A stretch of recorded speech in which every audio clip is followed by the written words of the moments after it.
Now then, to state the obvious, it's been a wonderful solar summer.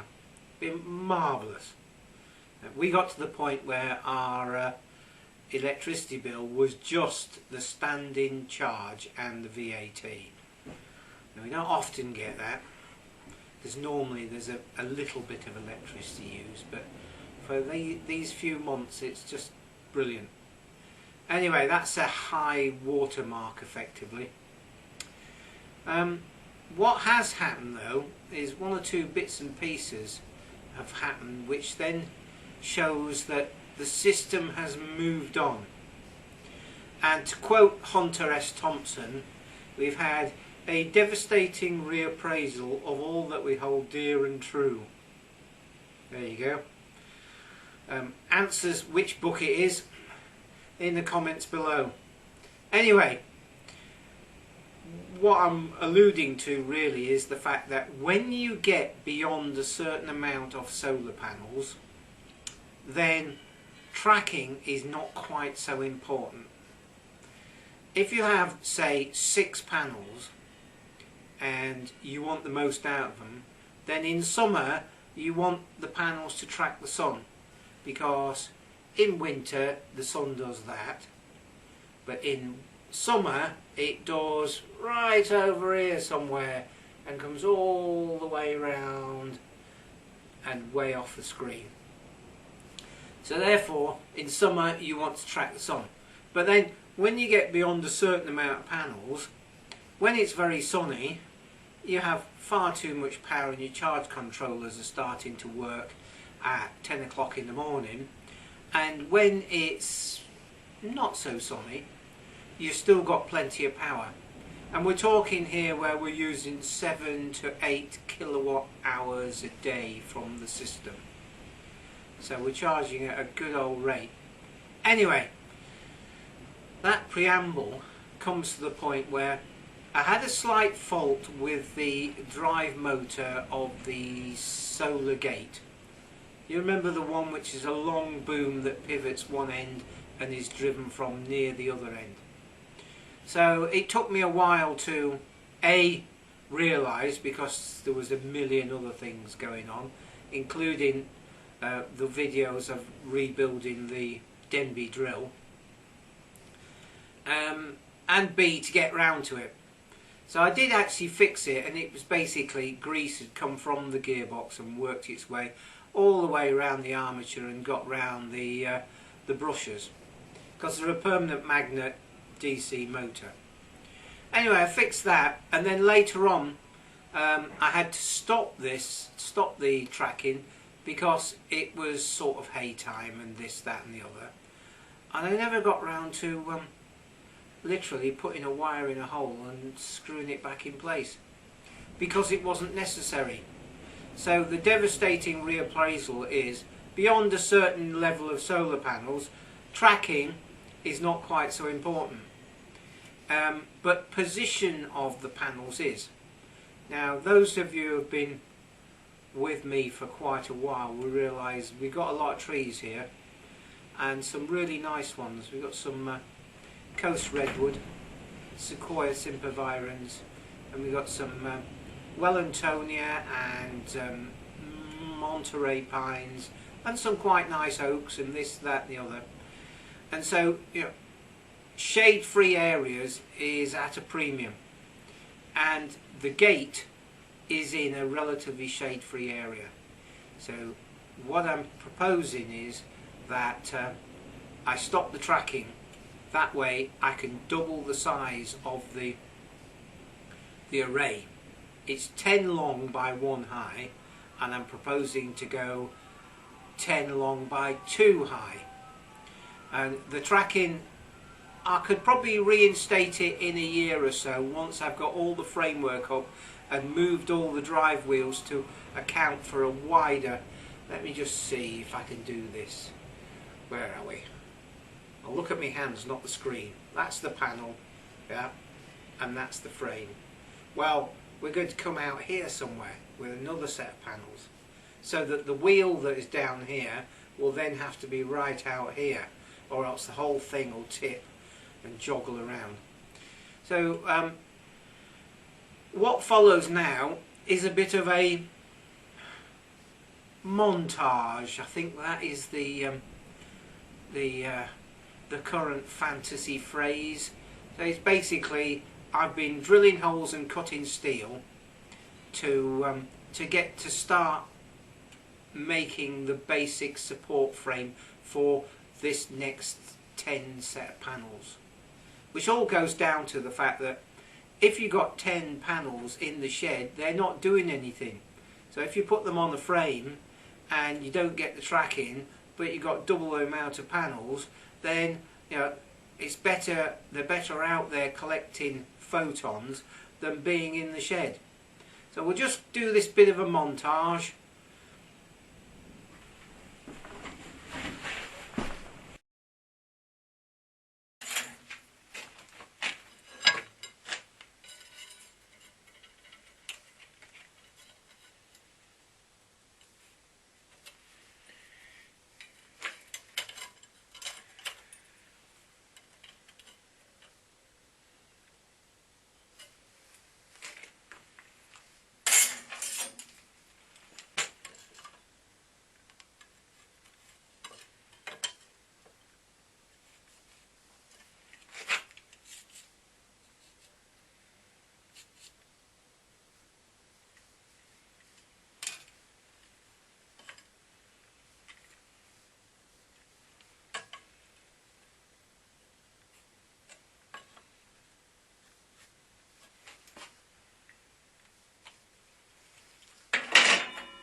So it's blowing a gale out there.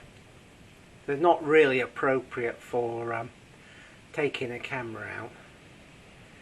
And this is just from the workshop. So I'll just zoom in. You can just about see. I've actually wiped the windows a bit. Got rid of a few cobwebs. There's the solar gate. And can you see those uprights? Well, that's what I've been constructing. We've got 4 of those, and then we will have 2 rails the right distance apart in angle iron running along between those, and then the panels will bolt on that. So hopefully that makes sense. So we'll catch up with you soon.